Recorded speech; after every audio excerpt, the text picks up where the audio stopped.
Halo Sobat Trader, balik lagi bersama saya Dan Fikri, trading analis dari DDMax. Oke, sekarang kita bakal ngebahas sesi terbaik di jam berapa sih gitu kan, sesi terbaik untuk trading forex gitu kan. Soalnya begini, untuk trading forex sendiri itu kan bukannya 24 jam ya.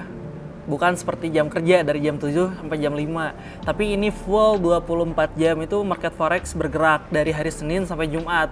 Oke, Sabtu Minggu market tutup gitu. Nah, dari Senin sampai Jumat tuh ada berapa sesi sih dalam satu harinya untuk trading forex? Nah, ini yang bakal kita bahas gitu kan. Sesi market terbaik untuk profit maksimal tuh di sesi mana gitu. Nah, yang kita perlukan hanyalah menganalisa ya, kapan akan masuk dan keluar di market gitu. Ada beberapa jadwal trading forex yang terbagi menjadi beberapa sesi. Dan tidak semua sesinya pas untuk dilakukan buat transaksi gitu. Supaya kita bisa mendapatkan celah untuk mendapatkan keuntungan yang maksimal ya tentunya gitu kan. Ada baiknya kita untuk mengetahui jadwal trading forex dari pembukaan hingga penutupan itu di jam berapa aja gitu kan. Oke, kita next untuk pertama gitu kan, sesi market yang menguntungkan. Itu ada sesi perdagangan Asia. Nah, untuk sesi perdagangan Asia tuh dari jam berapa sampai jam berapa sih? Nah, untuk Asia sendiri ini dari jam 7 pagi sampai jam 1 siang. Yang dimana ketika open market pagi itu, jam 7 tuh udah masuk ke sesi Asia gitu kan. Sesi perdagangan di pasar Asia ini menempati 20% dari total perdagangan forex gitu kan. 20% ya di seluruh dunia. Dengan pusat transaksi berada di Tokyo itu 8%, Australia 3%, dan Singapura itu di 5% gitu kan. Karakteristiknya dari sesi perdagangan Asia itu seperti apa sih gitu kan. Pertama, pada saat-saat tertentu pergerakan pasar akan menipis. Terlihat dari harga yang sangat kecil gitu kan. Keadaan ini dapat berlangsung dalam waktu yang cukup lama. Nah, yang kedua itu mata uang yang menarik untuk sesi perdagangan Asia adalah yen sama AUD. Maksudnya USD AUD. Nah,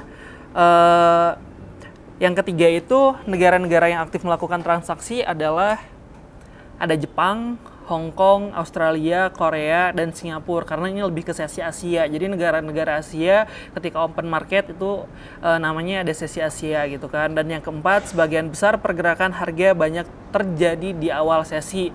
Berarti jam 7 tuh pergerakannya lumayan signifikan gitu kan, apalagi kalau misalkan dipadu dengan teknik yang ada di DDMax, andalan DDMax yang itu teknik 3 candle ya, itu teman-teman bisa lihat di video lain di channel YouTube ini gitu kan.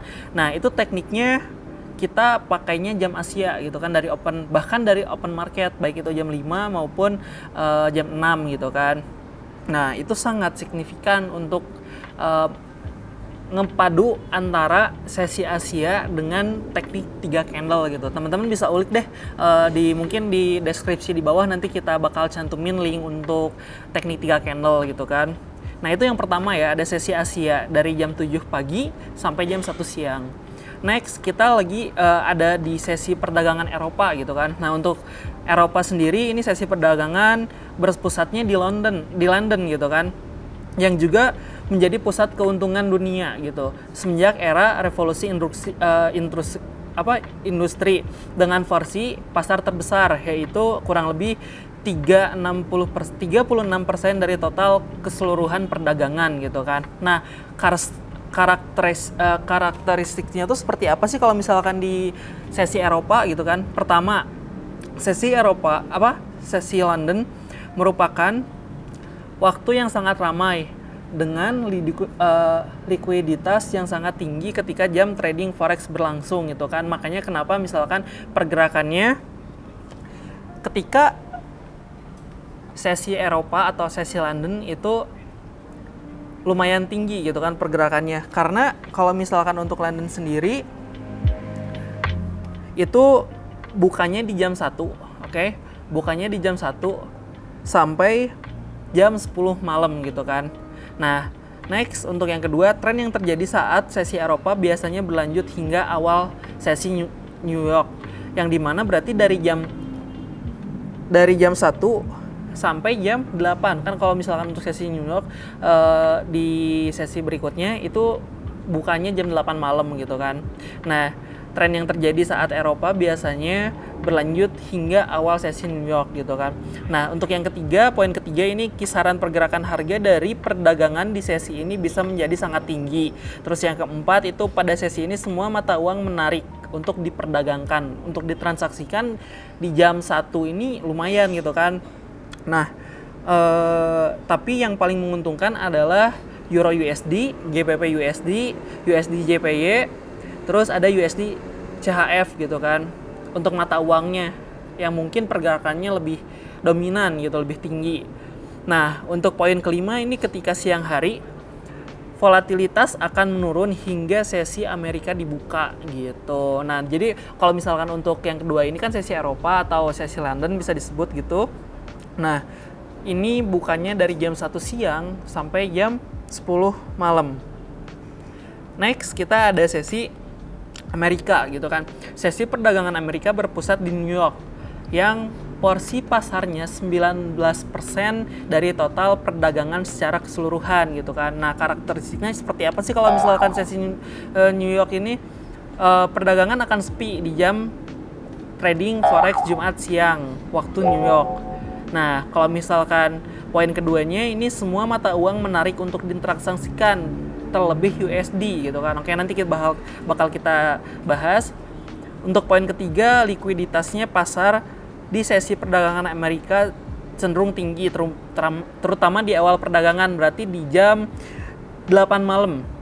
Ini untuk likuiditasnya tinggi banget ya teman-teman. Nah, untuk poin keempatnya penyebab likuiditas yang tinggi adalah overlap dengan sesi Eropa yang likuiditasnya secara otomatis menurun mendekati akhir sesi. Artinya di sini ada tabrakan ya antara jam waktu London sama New York, yang dimana sesi London sendiri kan dari jam 1 sampai jam 10 malam nih. Nah, sesi New York itu bukannya jam 8, otomatis pertengahan jam London tuh ada sesi New York yang baru buka gitu kan, otomatis di situ pergerakan likuiditasnya lebih tinggi gitu. Makanya kenapa ketika jam 8 malam itu pergerakan market tuh lebih liar, bisa dibilang seperti itu. Apalagi kalau misalkan kita di hari itu lagi ada news yang high impact seperti CPI, FOMC, bahkan kalau misalkan FOMC sih tengah malam sih, kayak misalkan untuk NFP biasanya. NFP itu kan misalkan jam setengah 8 biasanya. Nah, itu pergerakannya lebih tinggi karena kan itu USD ya gitu kan, rilis news USD untuk USD sendiri gitu kan. Nah, makanya kenapa di jam Amerika atau misalkan di sesi New York ini gitu kan, likuiditasnya cukup tinggi. Nah, kurang lebih seperti itu ya. Jadi pertama dari jam 7 sampai jam 1 siang itu ada sesi Asia atau misalkan sesi Tokyo. Yang kedua itu ada sesi London atau Eropa gitu kan, itu dari jam 1 sampai jam 10 malam. Dan untuk sesi terakhir itu ada sesi Amerika atau sesi New York dari jam 8 malam sampai jam 5 pagi gitu teman-teman. Nah, lalu sesi market yang mana sih yang menguntungkan bagi trader gitu kan, enaknya di jam berapa gitu kan. Nah, kalau misalkan perihal ini sih tentunya balik lagi gaya tradingnya seperti apa gitu kan. Kalau misalkan gaya tradingnya santai dan misalkan cuma ngambil pagi-pagi ya berarti cocoknya di Asia gitu kan. Dan Asia pun pergerakannya lumayan ya kalau misalkan kita lihat review market di ke belakang gitu kan. Apalagi terlebih kalau misalkan pakai bukan pola teknik 3 candle ya yang dipadu sama sesi Asia, apalagi emang harus di sesi Asia itu mungkin gitu kan lebih menguntungkan. Dan ketika siang, sore, atau malamnya ketika kita udah clear posisi kan enak, jadi lebih tenang gitu kan. Terus ada juga yang sesi mungkin ngambilnya sehabis makan siang gitu kan, di jam 2, jam 3 itu masuknya mungkin ke sesi London.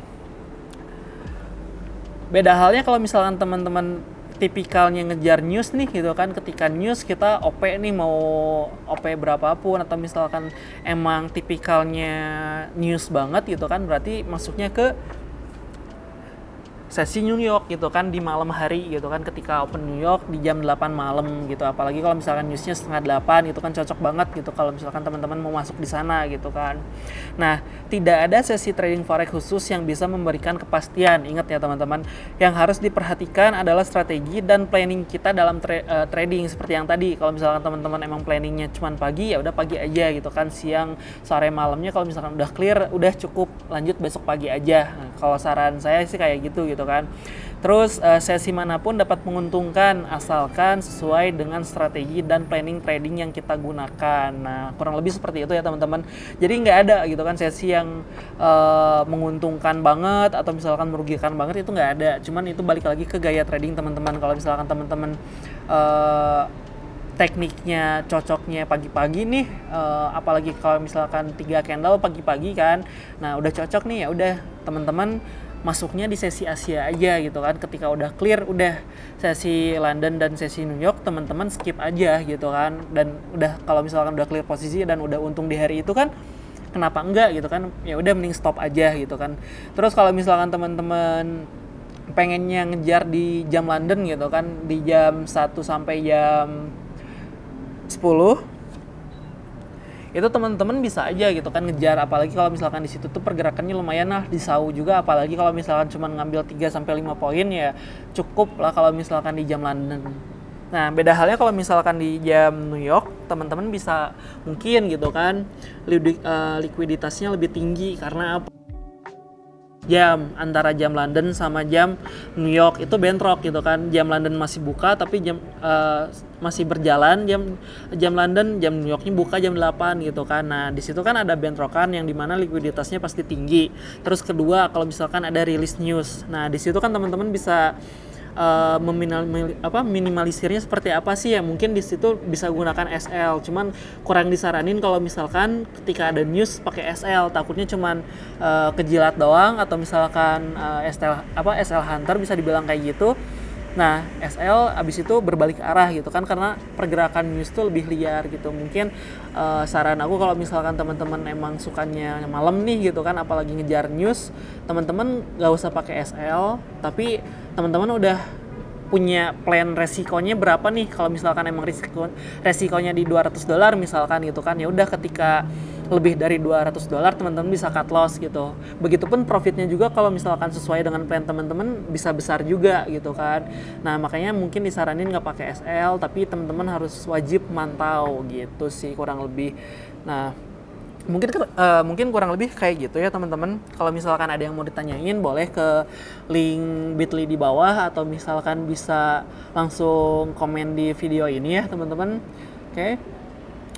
Bukan untuk mengajari, mungkin ini lebih ke sharing dan belajar bareng-bareng aja ya teman-teman.